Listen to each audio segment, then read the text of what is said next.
오늘도 이 자리에 함께 하신 저와 여러분에게 하나님의 크신 은혜가 함께 하시기를 주님의 이름으로 축복드립니다. 서로에게 인사하겠습니다. 수고하셨습니다. 잘 오셨습니다. 먼 길 갔다 오시느라 수고하셨습니다. 그죠?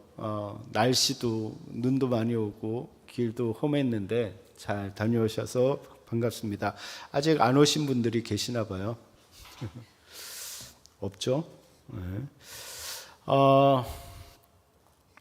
1월의 주제가 영적인 성장이었다면, 성숙이었다면 2월의 주제는 믿음입니다. 믿음. 그래서 2월 한 달 동안 이 하박국서를 통해서 믿음에 대한 얘기를 나눠보고자 합니다. 우리가 잘 아는 믿음에 관한 대표적인 성경은 로마서와 갈라디아서 그리고 히브리서일 것입니다. 근데 이 책은 다 믿음에 대한 얘기를 하고 있는데 각기 관점이 좀 달라요. 다루고 있는 주제가 좀 다른 것 같습니다. 우선 로마서나 갈라디아서를 보면 믿음의 내용을 이야기하고 있습니다. 그러니까 갈라디아서나 로마서의 중심은 뭐냐면 이신칭의. 그러니까 믿음으로서 의롭다함을 칭함을 받는다라는 것이 그것의 주제입니다. 근데 이 구원함을 받는, 의롭다 칭함을 받는 유일한 길이 믿음인데, 이 믿음이 뭐냐면 바로 예수님이 우리의 구주가 되신다라는 것을 믿는 것이다 라고 이야기하는 것이 갈라디아서나 로마서가 이야기하는 부분입니다. 근데 히브리서는 믿음의 정의와 구체적인 예를 다루고 있습니다. 그래서 히브리서는 믿음에 대해서 하나님이 계신 것과 그를 찾는 자에게 상 주시는 이심을 믿는 것, 그것이 믿음이라고 정의하고 있습니다. 또한 믿음은 바라는 것들의 실상이고 보이지 않는 것들의 증거라고 정의하고 있습니다. 그러니까 로마서나 갈라디아서는 믿음의 내용, 무엇을 믿어야 되는지에 대해서 이야기를 하고 있고, 그 히브리서는 믿음 자체가 무엇인가에 대해서 이야기를 하고 있습니다. 근데 오늘 이런 관점에서 보면 오늘 우리가 살펴보고 있는 하박국서는 하나님을 어떻게 믿을 것인가에 대한 얘기를 하고 있습니다.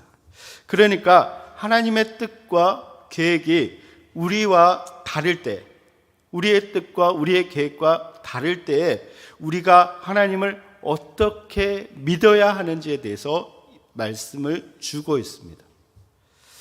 결론적으로 보면, 그러니까 의인은 믿음으로 말미암아 살게 된다라고 말하고 있습니다. 그러니까 의인이라고 이야기를 하면, 너희가 정말 하나님을 믿는 의인이라면 무엇을 가지고 살아가야 되냐? 믿음을 가지고 살아가야 된다는 거예요. 그러니까 세상을 바라볼 때 세상의 환경이나 조건이나 그런 것들을 바라볼 것이 아니라, 내게 닥쳐진 그 상황들을 바라볼 것이 아니라 믿음을 가지고 하나님을 바라보고 살아가야 된다는 거예요. 그것이 의인의 삶이라고 말하고 있습니다. 근데 그 믿음이 뭐냐?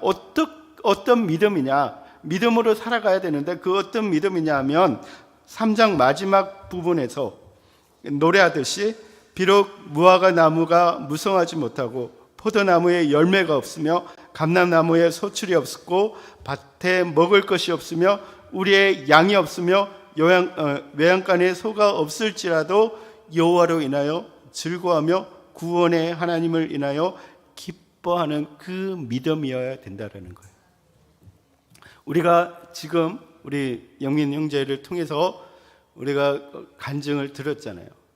그러니까 그들처럼 정말 아무것도 없다 할지라도 하나님으로 인해서 하나님이 어떤 분인가 알기 때문에 그 하나님을 신뢰하면서 기뻐하는 것, 즐거워하는 것, 그 믿음으로 살아가는 것, 그것이 바로 우리 의인의 삶이고 어떻게 믿을 것인가에 대한 답이라고 말씀하고 있다라는 것입니다. 그러니까 어떻게 보면 로마서나 갈라디아서나 히브리서는 I believe in Jesus, 나는 예수님을 믿습니다라는 그런 의미로 우리가 생각할 수 있지만, 이 하박국서는 I trust 힘. 그를 신뢰한다는 거예요. 믿는다는 거예요. 네. 의미를 좀 아시겠습니까? 네. 나는 예수님을 구주로 믿습니다. 로마서예요. 나는 하나님이 어떤 분인지 알고 어떻게 행하시든지 나는 당신을 믿습니다. 네. 당신을 신뢰합니다. 그것이 바로 하박국서가 이야기하는 것이다라는 거예요. 그래서 이 부분이 하박국서 전체의 결론이고, 그리고 모든 부분의 오늘 본문의 결론이라고 말할 수가 있습니다. 그래서 이 부분은 계속해서 언급될 것입니다. 우리가 어떻게 믿어야 될 것인가? 그리하지 않을지라도, 아무것도 없다 할지라도 그분으로 인해서 내가 기뻐할 것입니다. 찬양할 것입니다. 이것이 하박국서가 이야기하는 믿음이라는 것입니다. 네, 이런 맥락에서 오늘 본문은 선지자 하박국이 하나님에 대해서 첫 번째 질문을 던지고 있는 것입니다. 근데 그냥 질문이라기보다는 절규에 가까운 하소연이라고 볼 수가 있습니다. 2절을 보시면 여호와여 내가 부르짖어도 주께서 듣지 아니하시니 어느 때까지리이까? 내가 강포로 말미암아 외쳐도 주께서 구원하지 아니하시니까? 이게 그 하박국이라는 이름의 뜻이 포옹하는 자, 포옹받는 자라는 이름의 뜻을 가지고 있습니다. 근데 이 하박국 선지자가 활동하던 시기는 유다의 16번째 왕이었던 요시아가 무깃도 전투에서 전사한 직후 요야김 왕이 통치하던 때입니다. 근데 이 무깃도 전투에서 그 애국과의 전투에서 요시아 왕이 죽게 되는데, 이 요시아 왕은 우리가 잘 아는 것처럼 하나님께서 보시기에 정직한 왕이었다는 거예요. 그러니까 선한 왕이었어. 의인이라 불리는 왕이었고 그가 종교개혁을 일으키고 있었다는 거예요.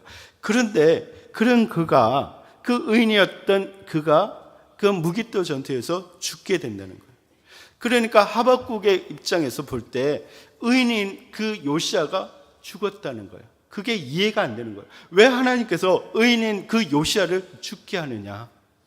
그것이 이해가 되지 않는 거예요. 근데 더 이해가 되지 않는 건 뭐냐면, 악한 왕이었던 요야김이 범죄하고 그리고 악한 통치로 인해서 백성들이 고통을 당하고 있는데, 그래서 지금 보면 내가 강포로 말미암아 외쳐도라고 표현을 하고 있는데, 원문으로 말하면 내가 외치는데 어떠냐면 이건 강포야, 이건 범죄함이야, 이건 악함이야, 정말 너무 악해, 너무 강포야, 그 하나님께 부르짖고 있는데, 근데 하나님은 침묵하고 있다는 거예요. 마치 하나님이 없는 것처럼 그런 일들이 계속해서 일어나고 있다는 거예요. 그러니까 하박국 선지자가 그냥 한번 기도한 게 아니라 계속해서 보면서 이건 너무 악해, 이건 악이야, 이건 범죄함이야, 강포야, 하나님 정말 저들은 벌 받아야 돼요, 하나님 저들은 쳐야 돼요, 지금 어떤 상황인지 아십니까? 하고 계속해서 기도하고 하소연하는데 하나님은 침묵하고 있다는 거예요. 요시아 왕이 죽었고 악함이 계속되고 있는데 하나님은 그냥 두고 보시는 것 같아요. 그래서 그는 하나님께 계속해서 그 이유를 묻고 또 물었다는 거예요. 그런데 여전히 하나님은 침묵하시는 것처럼 보였다는 거예요. 여러분, 이와 같이 우리도 삶의 여러 정황 가운데 하나님의 침묵에 대해서 이렇게 의아심을 품기도 하고 당황하게 하면서 하나님이 정말 살아계시는가에 대한 의문으로 몸부림칠 때가 우리가 많음을 고백할 수 있습니다. 그렇죠? 하나님께서 왜 나의 기도를 외면하시는지, 지금 내가 받는 고통의 현실 앞에서 왜 그토록 하나님은 침묵하고 계실까? 분명 우리 눈에는 악인이 형통하는 모습이 전개되고 있고 공의의 하나님은 그것을 방치하고 계시고, 우리가 이렇게 슬피 울며 고통을 호소하고 기도하고 있는데 왜 하나님은 길을 막고 계시는가? 왜 하나님은 응답하지 않으시는가? 왜 하나님은 일하지 않으시는가? 왜 가만히 계시는가? 저 악인들이 정말 지금 잘 되는 것 같은데, 저 악인들이 오히려 더 잘 되는 것 같고, 의인은 고통당하고 있고, 의인은 교회 다니는 사람들은, 잘 믿는 사람들은, 기도하는 사람들은 너무 고통 가운데 있는데 왜 하나님 가만히 계시는 걸까? 하는 의문을 가질 때가 있다는 거예요. 이게 하박국이 정말 하나님 앞에 던지는 첫 번째 질문이라는 거예요.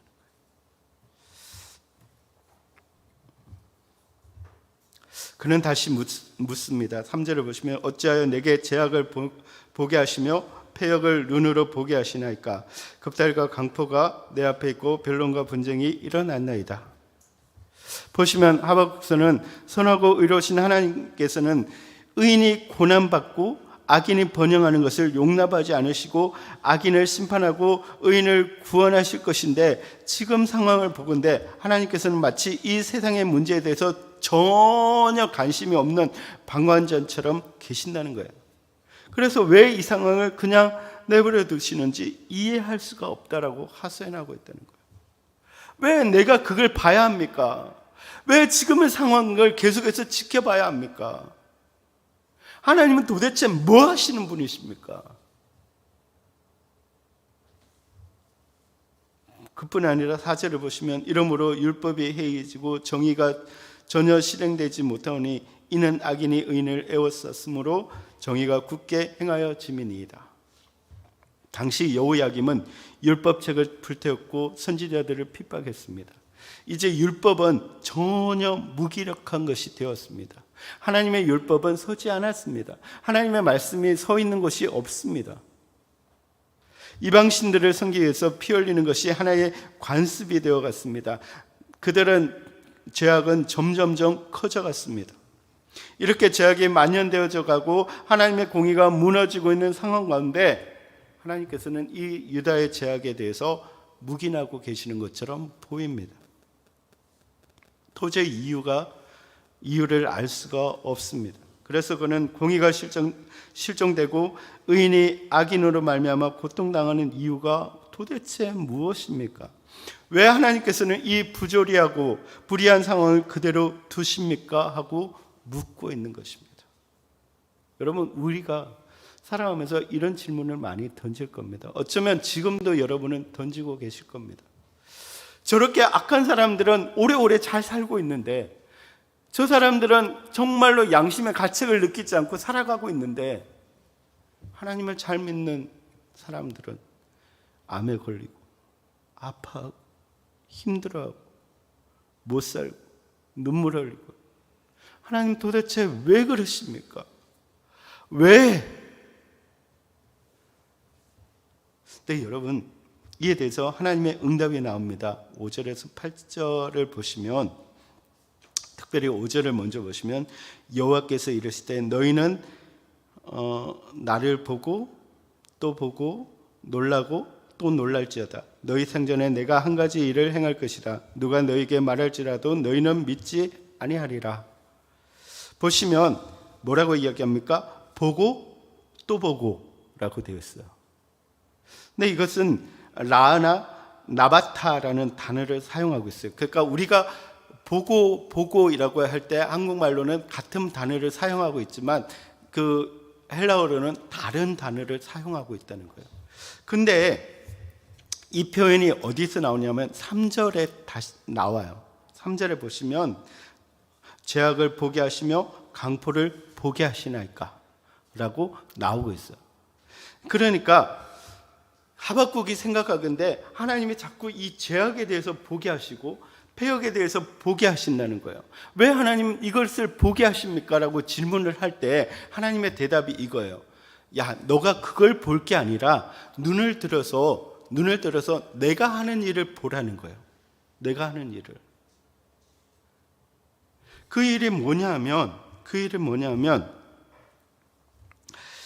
하나님께서 그러한 자들을 심판하기에 앞서서 먼저 심판의 도구가 되는 바벨론이 열국을 무너뜨리고 파괴하는 장면을 보라는 거예요.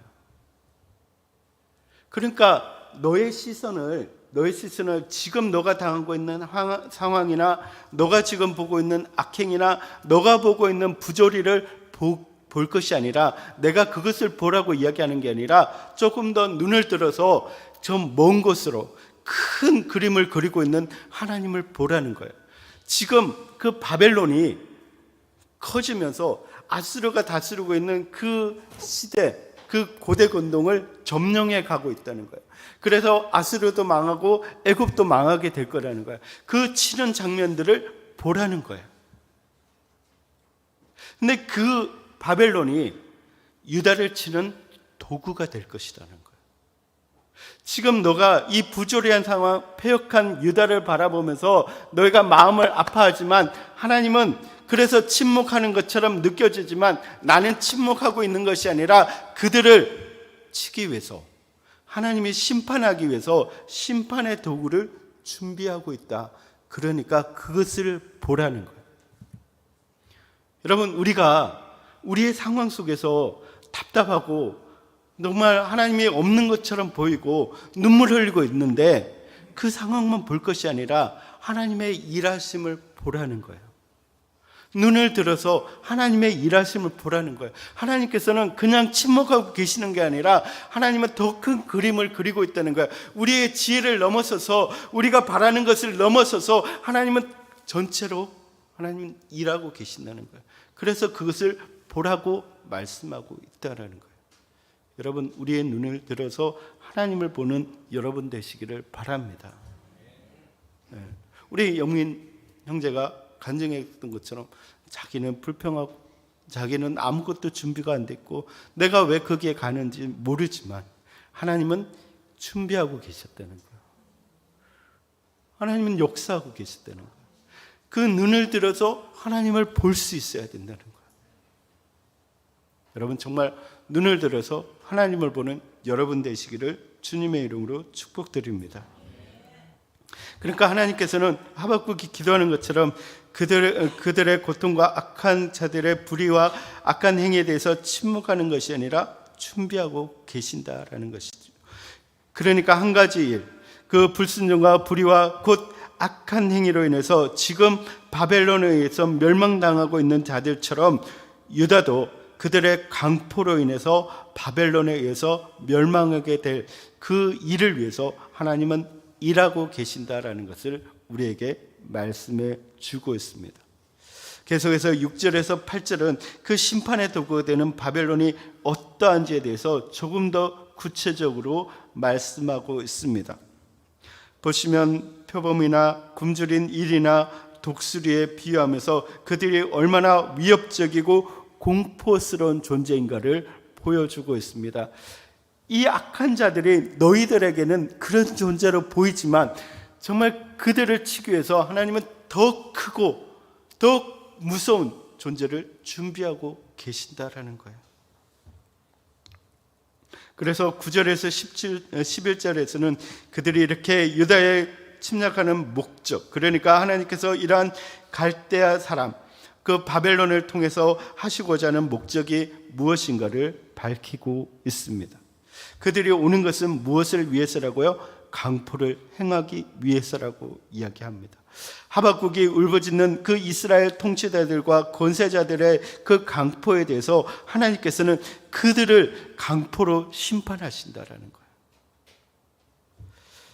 그러니까 하나님께서는 하박국 선지자의 물음에 대해서 불의한 유다의 상황을 바로잡기 위해서 포악한 갈대아 사람들을 일으켜서 그 포악한 유다의 통치자들을 치겠다고 답변하고 계십니다. 한마디로 그들은 자신들의 힘을 앞세워서 자신을 신으로 여기고 온 땅을 바람처럼 휩쓸고 지나며 범죄하기 위해서 그들을 보내실 거라고 말씀하고 있습니다. 여러분, 정말 하박국의 시각에서 유다의 사회가 당면한 부조리와 불의한 상황들을 하나님께서 해결해 주시리라 기대했지만, 그래서 하나님께 물었지만 하나님께서는 이러한 상황을 어쩌면 더 큰 고통을 유다 백성들에게 줄 수 있는 무시무시한 바벨론 군대를 통해서 해결하시겠다라고 답변하고 계시는 것입니다. 그 불의를 용서하지 않으신다는 거예요. 근데 여러분 어떻습니까? 여러분이 전혀 기대하지 않고 생각하지 않는 방식으로 하나님께서 응답하실 때 여러분은 어떤 반응을 하십니까? 사실 하박국은 이런 응답을 기대하지 않았을 거예요. 그러니까 단순히 그 유다의 악한 자들을 하나님 벌하시고 하나님께서 짠하고 나타나셔서 야 하지마, 너들 혼나, 그러니까 그냥 나한테 돌아와, 이렇게 하기를 원하셨는데 그 하박국은 원하고 기도했는데, 그래서 간절하게 원했는데 하나님은 그 바벨론이라는 큰 무시무시한 포악한 민족을 일으켜서 유다를 더 힘들게 하겠다는 거예요. 그 죄악을 심판하시겠다는 거예요. 전혀 기대와는 다른 그런 응답을 주셨다는 거예요. 여러분 이럴 때 어떻습니까? 근데 여러분 이 시점에서 우리는 우리의 믿음을 증명해야 된다는 거예요. 우리가 그럼에도 불구하고 정말 하나님께서 하시는 그 일에 대해서 우리는 믿어야 되고 신뢰해야 된다는 거예요. 그러므로 우리의 믿음을 증명해야 된다는 것입니다. 여러분 하나님은 일하고 계십니다. 근데 우리와 다른 방식으로 일하신다는 거예요. 우리의 기대와 전혀 다른 방식으로 하신다는 거예요. 분명히 하나님은 공의의 하나님이신 줄 믿으시기 바랍니다. 하나님은 그 악함에 대해서 심판하십니다. 그러나 우리가 생각하는 것과는 다른 방식으로 일하신다는 거예요. 그럴 때에 우리가 어떻게 해야 되느냐? 하나님을 신뢰하는 것으로 우리의 믿음을 증명해야 된다는 거예요. 그런데 그러면 우리가 어떻게 하나님을 신뢰해야 되는가? 먼저는 하나님은 절대적으로 선하시다는 사실을 분명히 알고 믿어야 된다는 거예요. 여러분 하나님은 선하십니다. 아멘. 하나님이 행하시는 일은 다 선하십니다. 아멘. 비록 내가 기대하는 것과 다른 결과가 나온다 할지라도, 정말 내가 사랑하는 사람을 잃는다 할지라도, 하나님이 살려주지 않는다 할지라도 하나님은 선하십니다. 이 사실을 분명히 하시기 바랍니다. 하나님이 만드시는 결과는 선하십니다. 그것이 하나님의 성품이기 때문입니다. 그러므로 그것을 믿고 의지해야 합니다. 이것이 우리가 믿음으로 증명하는 것입니다. 하나님을 신뢰하시기 바랍니다. 아멘. 아멘. 정말이요. 하나님을 신뢰하시기 바랍니다. 많이 힘들고 어렵습니다. 하나님을 신뢰한다는 게 쉬운 일은 아닙니다. 저는 저희 누님을 바라보면서 그렇습니다. 하나님이 살려주실 걸 믿습니다. 그러나 그러지 않을지라도 하나님을 신뢰하는 것이 우리의 믿음입니다. 하나님이 행하시는 일은 선하시기 때문입니다. 또 한 가지는 하나님의 관심은 하나님 자신이 택한 이스라엘 백성들, 그 그러니까 구원받은 저와 여러분에게 있다라는 사실을 기억해야 됩니다. 여러분, 하나님은 갈대아 민족들, 그 바벨론에 관심이 있겠습니까? 유대인들에게 관심이 있겠습니까? 이스라엘 백성들이 하나님의 관심사입니까? 하나님의 사랑입니까? 바벨론이 하나님의 사랑입니까? 하나님은 이스라엘 백성들이 돌아오는 것이 하나님의 목적입니다. 하나님께서 하시는 일입니다. 원하시는 일입니다. 여러분, 우리를 지키시는 것이 하나님의 원하시는 길입니다. 하나님과 우리의 관계가 깊어지는 것이 하나님이 원하시는 일입니다. 그래서 우리의 잘못에 대해서 다른 것을 통해서 깨닫게 하시고 돌아오게 하신다는 거예요. 그것이 하나님의 목적이라는 것을 분명히 기억해야 됩니다. 그래서 우리가 어떤 일을 만날 때 정말 그 자체를 바라면서 우리가 불평하고 화선하고 하나님이 없는 것처럼 기도할 것이 아니라 그 일을 통해서 하나님이 나에게 원하시는 것이 무엇인가, 정말 하나님이 우리에게 향하신 하나님의 마음이 무엇인가를 고민하고 생각하고 또 그렇게 행할 수 있는 우리가 되기를 주님의 이름으로 축복드립니다. 여러분, 이 시점에서 정말로 여러분의 믿음을 증명하는 여러분 되시기를 바랍니다. 정말 이 시대에 지금 부조리한 부분들을 바라보면서, 정말 힘든 그 상황들을 바라보면서 우리의 믿음이 증명되는 저와 여러분들이 되시기를 주님의 이름으로 축복드립니다.